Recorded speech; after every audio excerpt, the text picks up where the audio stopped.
வணக்கம். நான் கோயம்புத்தூர் திருமூலர் சித்தர்பீடம் சிவராஜ யோகி பேசுகிறேன்.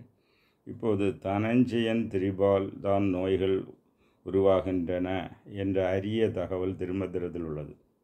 இந்த மாதிரி தகவல் வேற எங்கேயும் சித்த வைத்திய நூல்கள்லேயும் வேற யோக நூல்கள்லேயும் இல்லை. சில ரொம்ப இந்த அருமையான புதிய தகவல்கள் திருமந்திரத்தில் நிறைய இருக்குது. அதை திருப்பி திருமந்திரத்தை படித்தா தான் அது வெளியே தெரியும்.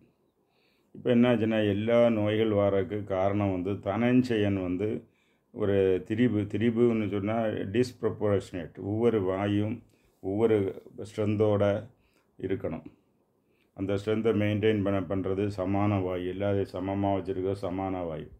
அதில் இந்த தனஞ்சயன் டிஸ்டர்ப் ஆனால், கரெக்டாக இருக்காமல் கொஞ்சம் வீக் ஆனால் என்னெல்லாம் நோய் வரும் என்று நம்ம இதில் பார்க்குறோம். அது திருமந்திரத்தில் தான் இந்த தகவல் எனக்கு கிடைக்கிறது. வேறு எங்கேயும் தேடினா இல்லை. அந்த அரிய தகவல்களை இப்போ கூறுறேன். தனஞ்சயன் தெரிஞ்சான்னா, வீங்கும் கழலை சிறங்கொடு குட்டமும் வீங்கும் வியாதிகள் சோகை பலவதாய், அதாவது வீங்கல் வாயு. தனஞ்சயனுக்கு பேர் வீங்கல் வாயு. தனஞ்சயன் ஏன் வீங்கல் வாயுன்னு போட்டிருக்காங்கன்னா, அந்த இது ஒரு மனிதன் இறந்து போனால் கடைசியாக போகக்கூடிய வாயு தனஞ்சயன். அந்த இது சாதாரண மனுஷனுக்கு 1 hour 2 hour வரை இருக்கும். சாதாரண மனுஷனுக்கு. யோகிகளுக்கு 2 நாள் 3 நாள் இருக்கும். அதை பெர்மனண்ட்டாக அந்த உடம்பிலே நிலைநிறுத்திட்டு போய் ஜீவசமாதியாக இருக்கக்கூடிய டெக்னிக்கும் இருக்குது. அது ஏன்னா, அது அந்த உடம்புலேருந்து அது வெளியேறின பிறகு 2 மணிக்கூர் இருந்துட்டு வெளியேறின பிறகு உடம்பு வீங்கி அழுக தொடங்கும். இன்ஃபெக்ஷன், அதாவது துர்நாற்றம் எடுத்து அது பிணம் அதனால தான் அந்த உடம்பு டெட் பாடியை உடனே அவங்க எரிக்கணும்னு சொல்ல காரணம் அதுதான். அப்போ அது வீங்கல் வாயு. அது உடம்பை விட்டு வெளியேறினா வீங்கிடும். அது வெளியேற மாத்திரம் இல்லை, வீக்கானாலும் வீங்கும். நிறைய பேருக்கு கால் வீக்கம் வரக்கு பல விஷயங்கள் இருக்குது. எப்படின்னா, அதிக நேரம் நின்று வேலையை பார்க்கக்கூடியவங்களுக்கும் கால் வீக்கம் வரும். ஆனால் அதிக நேரம் நிற்கிறது இல்லை, சாதாரணமாக தான் இருக்கிறோன்னா அவங்களுக்கு கால் வீக்கம் வர்றதுன்னா அந்த தனஞ்சயன் திரிபால் வரக்கூடிய ஒரு நோய். ஸோ அதற்கு ட்ரீட்மெண்ட் எடுக்கக்கூடியவங்க எண்ணெய் போட்டு பர்மா சென்டரில் எல்லாம் ஹீல் பண்ணால் சரியாகுது. அதோட இந்த தனஞ்சயன் ஆக்டிவேஷன், தசவாயு ஆக்டிவேஷன் செய்து இந்த தனஞ்சயனை ஆக்டிவேட் செய்தால் அதுக்கு பிறகு அது ஆட்டோமேட்டிக்காக சுருங்கும். இல்லைன்னா அதோட எண்ணெய்கள் போட்டும் அதை சரி செய்யலாம். அப்போ இந்த வீங்கல் இது தொடங்கின மற்ற நோய்களுக்கும் காரணமாக வீங்கிய வாத பிரச்சனைகளும் வரும். முடமதாய், அதாவது உடம்பு கூனு விழுந்து சில டிஃபார்மிட்டி உண்டாகும். வயசானால் கூனு விழுந்துடும். இல்லை அவங்க ஸ்கெலிட்டல் ஸ்ட்ரக்சரில் டிஸ்டர்பன்ஸ் வர்றதும் இந்த தனஞ்சயன் திரிபால் வர்றது தான். அதாவது வீங்கும் வியாதியில் கண்ணில் மருவிய கண்ணு நோய்கள் வர்றதுக்கு இதுதான். கண்ணு நோய்கள் வரக்கு மெயினாகிட்டு கூர்மன் ஒரு வாயு இருக்குது. அந்த கூர்மன் என்ற வாயு திரிபால்னா அவுட் ஆஃப் ஆர்டர் ஆனாலும் கண் நோய்கள் வரும். கூர்மன் தான் கண்ணுக்கு ஒளியாயிட்டு ஒன்றுக்கு பார்வையாயிட்ட சக்தியாக இருக்குது. அது மணிபூரகத்தில் சமானன் என்ற வாயுவின் அசிஸ்டண்ட் வாயுவாக இருக்கிறது. இதுதான் கண்ணுக்கு ஒளியூட்டக்கூடிய சக்தி. ஒளிக்குள் ஒளியாய், அந்த ஒளியை படிக்கணும்னா அது கண்ணுக்கு உள்ள ஒரு ஒளி வேணும். அந்த ஒளியாக இருக்குது இந்த கூர்மன் தான். குருடர்கள், கண்ணு தெரியாதவர்கள் என்ன ஆச்சுன்னா, வெளியே உள்ள வெளிச்சம் உள்ளே ரீடு பண்ணக்கு இந்த ஆஸ்ட்ரல் லைட் இல்லை. அதுதான் கூர்மன் ஆஸ்ட்ரல் லைட்டு போர்ஷன். அப்போது இந்த லைட்டை கண்ணுக்கு எடுத்து செல்லக்கூடிய நாடிகள் என்ன ஆச்சுன்னா, அவங்களுக்கு காந்தாரி, இடது கண்ணுக்கு இந்த எனர்ஜியை எடுத்து செல்லுகிறது. அதோடு புருஷ நாடி, வலது கண்ணுக்கு எனர்ஜி எடுத்து செல்லுகிறது. இந்த காந்தாரி நாடியில் ஏதாவது எனர்ஜி ஃப்ளோ பாதித்து ஏற்பட்டால் அப்போ இடது கண்ணில் பார்வை வித்தியாசம் வரும். மற்றபடியாയിട്ട് உள்ள நோய்கள் வரும்.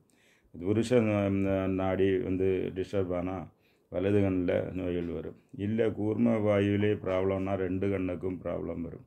அப்போ இதெல்லாம் இந்தியாவில் உள்ள அறிவு, யோகிகளுடைய அறிவு, சித்தருடைய அறிவு. ஆனால் இங்கே இப்போ ஐ ஸ்பெஷலிஸ்ட்டு அப்படின்னா அவங்களுக்கு இந்த இது தெரியாது, பாடத்திட்டத்தில் கிடையாது. இப்போ அவங்களுக்கு கேட்குற புதுமையாக இருக்கும், அவங்களுக்கு அதை ஏற்றுக்கொள்வதற்கு கடினமாகவும் இருக்கும். ஆனால் இந்த கூர்மனை ஆக்டிவேஷன் பண்ணி நான் ஏற்கனவே 3-4 பேருக்கு கண் காட்ச பிரச்சனை உள்ளவங்களுக்கு சரி பண்ணியிருக்கு. ஆகவே இந்த கூர்மன் என்ற வாயு மணிபூரத்தில் கண்ணுக்கு செல்லுது. இதே மாதிரி உங்களுக்கு மிட் பிரெயின்னா அந்தர்பத்மம், இந்த அந்தர்பத்மத்திலிருந்தும் நர்வ்ஸ் வருது. கண்ணுக்கு வந்து 4 பேர் இது நாடி நர்வு வருது, நாடி சானலும் பேரலாக வருது. அதில் வந்து ஒன்று பார்வைக்கு, ஒன்று ஐலிட் மூமெண்ட்டு, ஒன்று அப்பு டவுன் மூமெண்ட்டு, ஒன்று சைடு மூமெண்ட். இப்படி இந்த கண்ணுக்கு தேவையான எனர்ஜி யோகா முறையில் அலோபதி முறையில் வந்து ஐ டிசீஸு டாக்டர் ஆப்தலாமிக் டிபார்ட்மெண்ட் ஆப்தலாமிக் ட்ரீட்மெண்ட் இருக்குது. ஆனால் யோகா முறையில் கிரியாந்தீஸ் இந்த கூர்ம வாயுடைய தெரிவினால் வர்றதுனால கூர்மனை சரி செய்யலாம். தனஞ்சயனையும் கூர்மனையும் ஒன்றாக சரி செய்தால் கண் நோய்கள் கட்டுப்பாட்டுகள் வரும். இதே மாதிரி அந்தர்பத்மத்திலேருந்து கிரேனியல் நர்ஸ் வரும்போது அதற்கு இணையான சித்திரனின் நாடி வழியாட்டு, அதற்கு இணையான கலைகள், சந்திர கலைகள் வழி, நாடிகள் வழி கண்ணுக்கு எனர்ஜி கொண்டு வரலாம். அப்போ இதுக்கெல்லாம் மெயினாட்டு வந்து தசவாயுக்கள் டிஸ்டர்பன்ஸ் தான் காரணம் என்று திருமந்திரத்தில் கூறப்படுகிறது. முதல் நிலையில் அதாவது மற்ற நோய்களுக்கெல்லாம் வந்து இது மனசில் மனோமய கோஷத்தில் டிஸ்டர்பன்ஸ் வர்றது மாதிரி இந்த கண் மற்ற இந்த மாதிரி உள்ள நோய்கள்லாம் தசவாயுக்களில் டிஸ்டர்பன்ஸ் வர்றதுனால தான் வருன்னு உள்ள அருமையான தகவல் திருமந்திரத்தில் இருக்குது. வேறு எங்கேயும் சித்த வைத்திய நூல்களில் வேறு யோக நூல்களில் இல்லை என்பதை நான் வந்து இங்கே வந்து எடுத்து சொல்ல விரும்புகிறேன். ஆகவே இந்த தனஞ்சயன் தான் குண்டலினியாக இருக்கிறது. இந்த தனஞ்சயனை தான் இவங்க என்ன செய்வாங்கன்னா சித்தர்கள் மற்ற 9 வாயுக்களையும் கலந்து நிற்க வச்சுருவாங்க. அப்போ அதிக நாள் ஜீவனோடு இருக்கலாம். இந்த தனஞ்சயன் என்ற வாயு உடம்புலேருந்து பிரியக்கூடிய அளவுக்கு வந்தால்தான் அதுக்கு வந்து இது மரணம் என்று மரணம் என்ற ஒன்று இல்லை. ஆக்சுவலி இந்த தசவாயுகளும் புரியட்ட காயம், தசவாயுக்களும் சித்தம், புத்தி, அகங்காரம் இந்த 3ம் சேர்ந்துட்டு உள்ள ஒரு கலவை தான் மைண்டு.